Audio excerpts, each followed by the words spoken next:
안녕하세요, 대학 청년부 친구들. 네, 벌써 9월의 마지막 주입니다.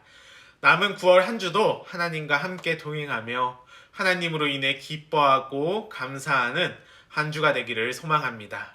그리고 저희가 앞으로는 이제 매주 주일 1시 30분에 송촌에서 모임이 있습니다. 우리 대학 청년부 모임이 매주 있다는 것을 기억하고 우리 함께 했으면 좋겠습니다. 오늘은 삶을 변화시키는 여정 24번째 시간으로 나를 변화시키는 진리에 대해서 나눠보려고 합니다. 우리 먼저 마태복음 4장 4절을 함께 읽어봤으면 좋겠습니다. 우리 마태복음 4장 4절을 함께 읽겠습니다. 사람이 떡으로만 살 것이 아니요 하나님의 입으로 나오는 모든 말씀으로 살 것이니라. 아멘. 우리가 지금까지 나눴던 영적인 성장, 성숙 또는 예수님을 닮아간다고 하는 것은 내 안에 있는 거짓을 진리로 변화하는 과정이라고 할 수가 있습니다. 그런데 여기서 필요한 것이 있는데 예수님을 닮아가기 위해서는 무엇보다도 우리의 삶을 그분의 말씀으로 채워가야 한다라는 거죠. 그럼 내 삶을 말씀으로 채운다는 것은 무엇일까요? 이 내 삶을 말씀으로 채운다는 것을 예수님께서는 거하다라고 표현을 하셨어요. 우리 요한복음 8장 31절을 함께 읽어봤으면 좋겠습니다. 너희가 내 말에 거하면 참 내 제자가 되고. 아멘. 내 삶의 말씀을 채운다는 것은 쉽게 이야기하면 하나님 말씀 안에 거한다라고 이야기를 할 수가 있어요. 내가 하나님 말씀 안에 거하기 위해서는 두 가지 결심이 필요하다고 이야기를 해요. 첫 번째는 하나님의 권위를 인정하는 거예요. 무슨 말이냐면 성경, 하나님의 말씀이 내 삶의 기준이 되어야 한다라는 거죠. 우리가 삶을 살아가면서 결정을 내리고 선택할 때에 대부분 네 가지 기준으로 선택을 한다고 해요. 그 네 가지는 문화, 전통, 이성 또는 감정이에요. 문화는 모두가 그렇게 하니까, 또한 전통은 항상 그렇게 해왔기 때문에, 이성은 논리적이니까, 그리고 감정은 옳은 일처럼 느껴지기 때문에 우리는 이 네 가지를 기준으로 결정을 하고 선택을 한다고 해요. 그런데 이 네 가지 모두 인간의 죄로 인해 완벽한 기준이 될 수가 없죠. 그렇기 때문에 우리에게는 완벽한 기준이 되고 잘못된 길로 인도하지 않는 것이 필요한데 그것이 바로 하나님의 말씀이다라는 거예요.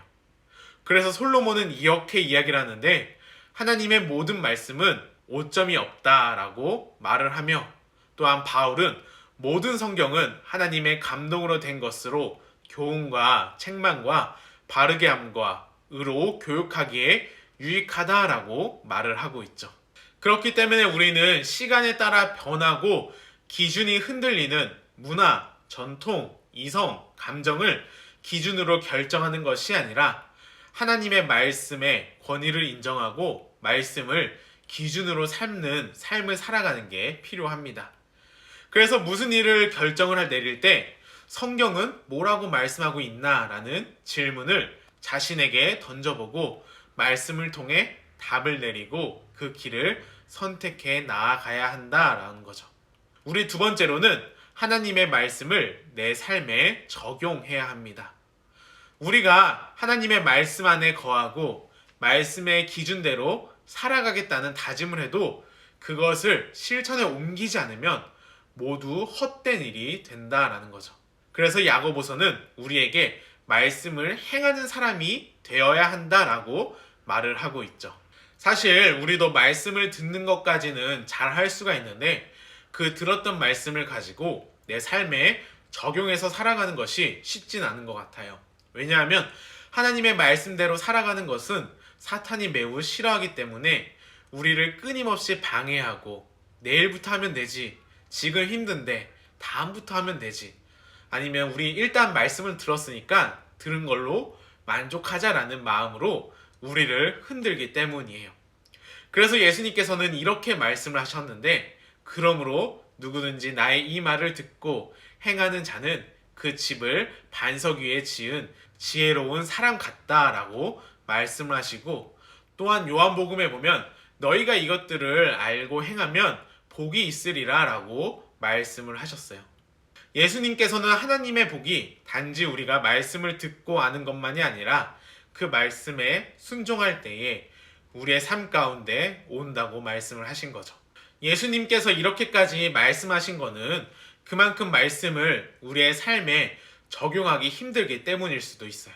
그 이유는 사탄의 방해도 있지만 말씀을 내 삶에 비추어 살아간다는 것이 어렵고 때로는 고통스럽기 때문이에요.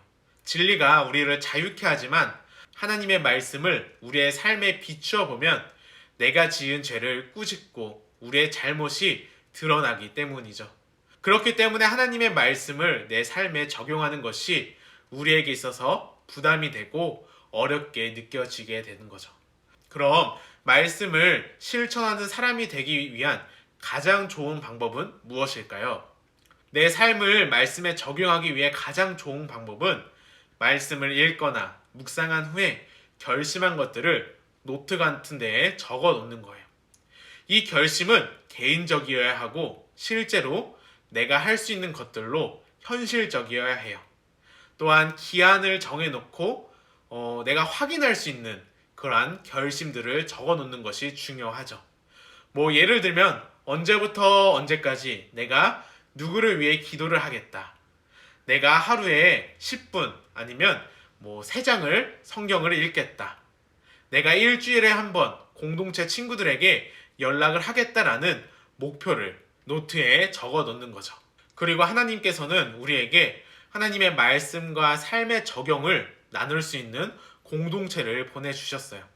그래서 우리 대학부 모임을 할 때 예배만 드리고 끝나는 것이 아니라 항상 말씀을 나누고 우리의 삶을 나누며 서로 격려하는 시간을 갖는 이유가 그중 하나인 거죠. 우리는 공동체를 통해 혼자 스스로 깨달을 수 없는 것들을 다른 사람들을 통해 배우고 내가 놓쳤던 부분들을 보게 해주고 말씀을 내 삶에 적용할 수 있게 함께 도와주기 때문이에요. 정말 우리의 삶을 돌아보면 하나님의 말씀을 우리가 듣기는 많이 듣죠. 설교 시간을 통해서 아니면 아침 묵상을 통해서 큐티를 통해서 하나님의 말씀을 듣고 있지만 듣고 읽는 것에 끝나는 것이 아니라 정말 내 마음 가운데 하나님의 말씀을 새겨놓고 그 말씀을 내 삶에 적용해서 한번 우리가 하나님의 말씀 안에 거해봤으면 좋겠어요. 그럴 때 하나님께서 정말 내 삶을 변화시키시고 하나님이 주시는 그 참된 복을 누리는 우리 모두가 되었으면 좋겠습니다. 오늘 함께 외울 말씀은 요한복음 8장 31절에서 32절입니다. 요한복음 8장 31절에서 32절 말씀. 너희가 내 말에 거하면 참 내 제자가 되고 진리를 알지니 진리가 너희를 자유케 하리라. 아멘.